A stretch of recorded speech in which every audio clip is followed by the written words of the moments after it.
ፈርዖን ሲያጠፋ በሙሴ ነው የፈረደበት እግዚአብሔር። ሌሎችም ሰዎች ሲያጠፉ በጻድቃን እያደረ ፍትህ ይገልጣል እግዚአብሔር። ስለዚህ ቅዱሳን የእግዚአብሔር ፈራጆች ናቸው፣ የእግዚአብሔር እንደራሴዎች ናቸው፣ የእግዚአብሔር የጉዳዩ ፈጻሚዎች ናቸውና እግዚአብሔር ቅዱሳን እንዲለምኑ ብቻ አይደለም ስልጣን የሰጣቸው፣ እንዲፈርዱም ጭምር ስልጣን ሰጥቷቸዋል። ቅዱሳን የፈረዱበት እግዚአብሔር የፈረደበት ነው። ቅዱሳን የፈረዱለት እግዚአብሔር የፈረደለት ነው። ቅዱሳን የባረኩት እግዚአብሔር የባረከው ነው። ቅዱሳንን መቀበል እግዚአብሔርን መቀበል ነው። ቅዱሳንን ማቃለልም እግዚአብሔርን ማቃለል ነው እና ቅዱሳን በአማላጅነታቸው ብቻ አትደነቁ።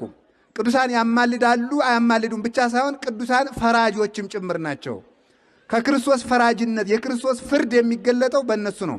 በብሉይ ኪዳን ኤልያስ ሰማይን ምድርን እንደለጎመ፣ ሙሴ እንደፈረደ፣ ሌሎችም አሮን ዳታንና አቤሮንን መሬትን ባርኮ ዋጭ ብሎ ፈርዶ እንድትውጥ እንዳደረገ፣ በአዲስ ኪዳን እነ ቅዱስ ጴጥሮስ በሐናንያ ላይ እንደፈረዱ